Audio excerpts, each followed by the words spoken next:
Hi, I'm Brian Heidelberger, a partner with the law firm of Winston & Strawn in Chicago.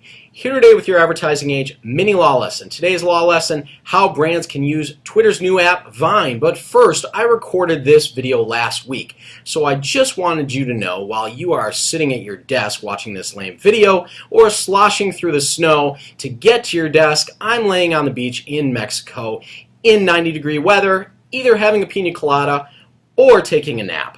So enjoy this video, you worker drones. What are we talking about today? We're talking about Vine. What is Vine? Well, it is a video app created by Twitter, but is completely separate from Twitter, but similar, in which you can record 6 seconds of video that then loops.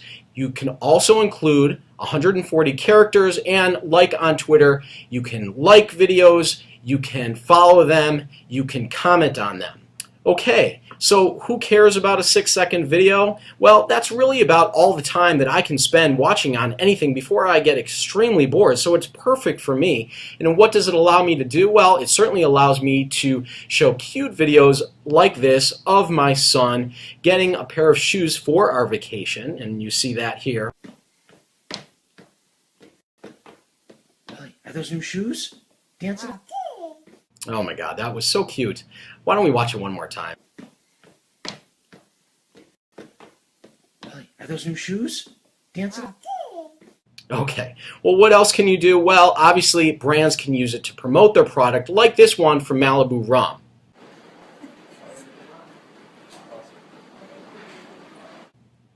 Now, of course, this one isn't nearly as exciting as my son Wells getting his shoes, but you understand the point.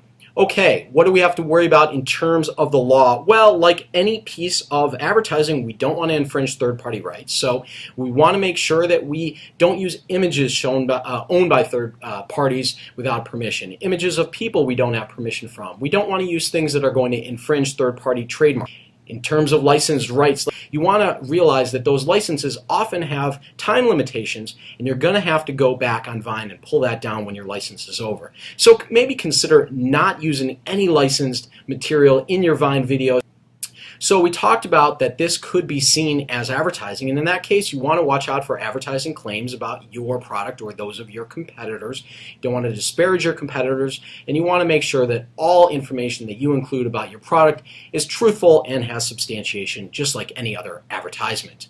Now, from a Screen Actors Guild perspective, SAG very well may consider these Vine videos to be commercial, that they would take the position that you need to follow the minimum requirements of SAG, and that is if you are a SAG signatory or using a SAG signatory to create these videos, making the minimum payments in terms of session fees, usage, pension and health payments, all of that kind of good stuff. So if you aren't a signatory, you might not want to use a signatory to create these videos, as it would create this issue. Now, if you are a signatory, well, you're going to have to think carefully about whether or not these are commercials and whether or not this triggers your Screen Actors Guild obligations. Now, I want to make sure that you remember my normal disclaimer, which is, listen, I'm giving you information here, but I don't know what I'm talking about, and I certainly don't want to be held responsible for any of this. So as we move on, what about use of celebrities on Vine? Well, what is a kind of the lower end risk? Now, if a celebrity positively mentions your brand on Vine, could you like that or comment on that? Well, that's probably a pretty low risk as long as you're not connecting your brand to them in any other way so as to confuse people. Now, certainly higher risks of a claim or infringement is when you're using a celebrity's image or their name without permission, and there's really no connection between them and your brand, or otherwise linking your brand to that celebrity.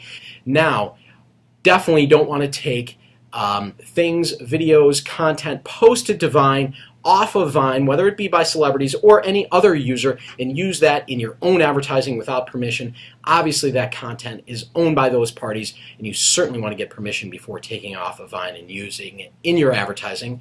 What about normal people and following them and commenting on their posts or liking their posts if you are a brand? Well, it's probably relatively low risk to do those things as long as you don't imply some endorsement with those people and your comments are positive. Certainly the more negative or the more you try to tie them to your brand, the more that they could take issue with that. How else may you use Vine? Well, certainly for contests, just like people are using Twitter and Facebook and Instagram. Now, Vine currently doesn't have specific terms and conditions about promotions on Vine, but Twitter owns it, so I think we should look to Twitter's terms for contests and make sure that we follow those. And that's not really that difficult. Twitter's terms basically, or guidelines actually, simply discourage the creation of multiple accounts to enter the promotion and discourage the posting of the same tweet, or in this case, Vine video, multiple times. And that's certainly something that was probably pretty easy for us to follow. Other user-generated content type prohibitions apply, and whatever you're doing on Facebook or Twitter probably applies here as well. Now, keep in mind that Vine videos are public upon creation. So if you are soliciting people to upload videos and then hashtag the name of your brand, you want to be careful about a couple things. First of all, you want to make sure that people understand that people are uploading those videos because they were solicited to do so in a contest and for the chance of winning a prize. And because of that, you want to make sure that there's a sponsorship disclosure with every contest entry that's uploaded by a third party. That way, people who watch the videos won't be confused to think that people were uploading those videos just out of the goodness of their heart, but rather they're doing it in order for the chance to win a prize. Furthermore, you want to understand that this content is not something you're going to be able to stop or take down. And when you're soliciting these videos and asking them to hashtag your brand, they're going to be tied to your brand. And if people decide to hijack your promotion or go negative, that's something that you're really not going to be able to stop. Now remember, Vine only has a 140 character limit for comments, so we don't have a lot of space to include official rules. We probably want to come up with some very abbreviated official rules and then use a tiny URL in order to link people to the full rules, which hopefully is on another page. So that's it for today. If you are looking for more mini law lessons on things like can brands use celebrities in social media without permission, how to handle a cease and desist without freaking out, or the law of Facebook for brands, the law of apps for brands, or the law of Pinterest for brands, you can search my videos on adage.com or go to youtube.com/Brian Heidelberger, and I will see you next time when I have a tan and you'll still be sitting at your desk. Let's remember, be careful out there.